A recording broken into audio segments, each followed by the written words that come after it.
Now we're going to be working on part 2 for project 4.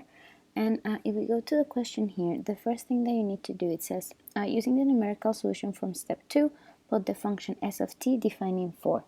So basically we're going to use the t and y that we found in this first part, and then we're going to plot our new function s of t. So the first thing that you guys need to do is to just create that st equation, which is I'm gonna put it in comments, which is gonna be your p minus 2 times your t.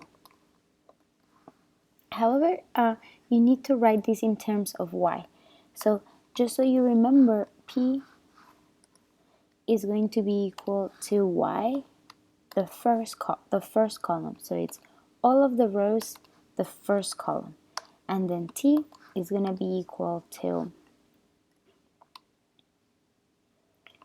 your second column. So basically what you're going to do is you're going to put this y1 and then y2 inside your st function. Okay, so it's going to look something like st equals y, your first column, and then minus blah blah blah blah blah blah, and you can continue typing that. Basically what this function is telling you is whenever s of t is equal to 0 is when you end your step. So this is what we're going to see. We're going to see how s of t changes as a function of time, basically how your two angles change as a function of time. Now that you have s of t, you can go ahead and just plot it. So you can just do the same thing, plot t comma st. And then that's all you need to do for the first part of part 2. Now, the next thing that you need to do, now we go back here, st. What you're going to notice is that when you plot this s of t, it's going to look like a wave that goes up, then goes down, then goes back up, and it crosses 0 3 times. Basically, the first point, then a second point, and then the final point. The only one that we want to look at is the last one.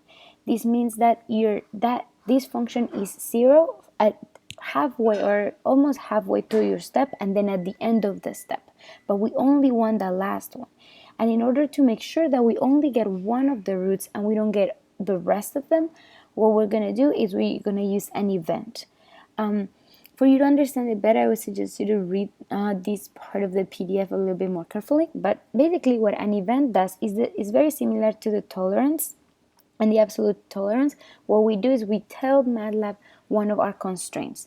So in this case, we're going to use an event that it's going to tell Matlab, okay, so find the roots, which means find the values at which s of t is equal to 0, and then only take the one that after it is 0, it's increasing. This is the root that tells us the end of the step, is when st is 0, but it is increasing after is 0, which means that it's the other step is beginning. So basically for this, we can just copy and paste what he provided us here. So we have a function here, which is called the strike, and we have a value, a stop, and a direction. Value is the function that we want to be 0, and that is our same st. So you can just go ahead and copy and paste your equation for st down and in your function. So you can just say your value is equal to y2 and then minus 2 times y1.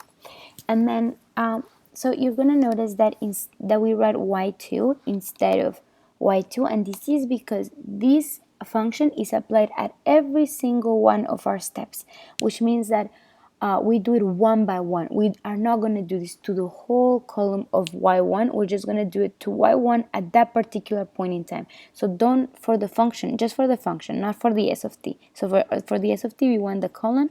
However, for the function, we just want 2. And we do y2 minus 2 times, and then your y1, which is the same thing as your s of t here. Now, when this value is 0, that is what Matlab is understanding. When this value is 0, what we want to do is we want to stop it. So we're going to say stop, and then we're gonna tell it yes. So to tell Matlab to stop when this value is 0, we basically say 1, which is saying yes. 0 is saying no, 1 is saying yes. The next thing we want is we want another condition, which is the direction. Now, if we don't add a direction, Matlab is going to stop at any time s of t is equal to 0. However, we only want it to stop when s of t is equal to 0, but is growing after. So what we want to say is direction. And for that direct that we have here, we want it to be 1, which basically telling you when it's increasing. Select that root. So we want it to stop at the root, and we wanted to make sure that after that root it is still increasing, which is going to make sure that is the end of the step. Here, the only thing this function is doing is making sure that we know when the step ends and when the step begins. That is just given by the roots again of your function of s of t. So once you're done with your function here of your strike, then we can go back up. And what we're gonna do is we have to write again the OPT. So basically we can just copy and paste what we had for the OPT before, and we're gonna add the event. In order to add the event we just created, what we do is we're gonna tell them event. So every time we write something in purple is telling Matlab what it needs to do. So we're gonna say event. I don't know, I always says it. We're just gonna do one event. So event. And then we're going to give it our equation. However, our event, very similar to our ODEs, can only depend on t and y. And again here, our event depends on t and y and gamma. So what we can do is we can create, for example, a strike 2 function. Let's go back here. And we're going to create a strike 2, or you can call it fun2, whatever you want. And we're going to do the same thing as we did for our walker function. And we're going to say, okay, it's actually just a function of t and y because we already know what gamma is. And then we're going to say strike. And then we say t, y, and gamma. So this is again just so we get rid of this gamma dependency. And now, after we do the event, we can just write strike 2.